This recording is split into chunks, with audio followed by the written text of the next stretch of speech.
Hey, what is going on everyone? Welcome back to Digit.in, and today we are comparing two smartphones, the Oppo F3 Plus and the OnePlus 3T, to figure out which is the better one under Rs 30,000. So let's begin. The Oppo F3 Plus is an all-metal phone which feels premium and well put together. The slightly rounded edges merge into the 2.5D curved glass display, creating a seamless exterior. The two physical keys offer good tactility and are easier to reach even with a larger footprint. But then the phone has a mono speaker and there is no USB Type-C port. The OnePlus 3T looks exactly like the OnePlus 3 and the fingerprint sensor is accurate and performs well. The OnePlus 3T has a metal unibody design and is very well built smartphone. Both the smartphones have a good build quality and design, so it's subjective to what you prefer. We like the design of both the devices. The Oppo F3 Plus has a 6-inch Full HD display which does this job well. Color saturation is really good and the display is adequately bright to be used outside under direct sunlight. Touch response is smooth and thinner bezels means it is easier to reach the extreme corners of the display with little effort. The UI remains unchanged from what we saw on the Oppo F1 Plus. It is vibrant with colorful default icons and some features sprinkled here and there. The OnePlus 3T on the other hand has a 5.5-inch optic AMOLED display which is closer to what an IPS display looks like. As a result, you get fairly balanced colors, minimal oversaturation and exceptional viewing angles. In terms of UI, you get the slick stock Android with no sign of bloatware. Placing both side by side, you will see that the Oppo F3 Plus has a slightly more vibrant display overall. But then again, both the displays are really good. When it comes to UI, however, we prefer the OnePlus 3T.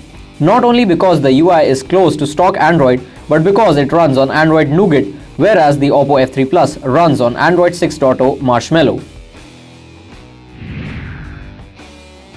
On the Oppo F3 Plus, you get a 16-megapixel primary camera with a Sony IMX398 sensor.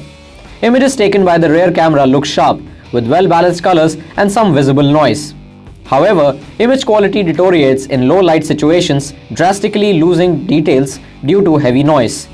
The smartphone has a dual camera setup on the front. The 16-megapixel sensor is for the solo shots and the 8-megapixel sensor is for the wide-angle shots. Images taken by the 16-megapixel front camera are quite good and definitely amongst the best in the market.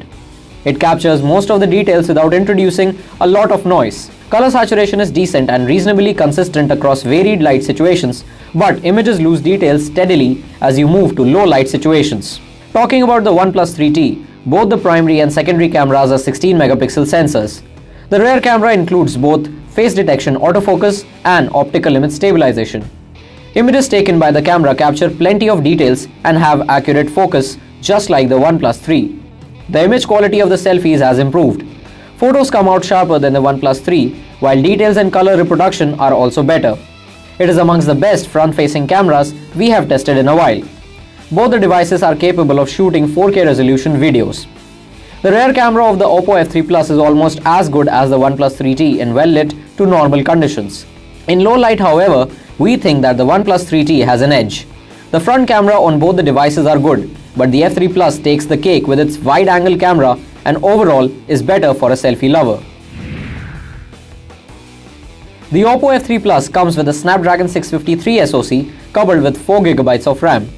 Be it simple apps like Facebook, Chrome, YouTube, or heavier games like Asphalt 8 or Marvel's Contest of Champions, the device did not show any signs of stutter.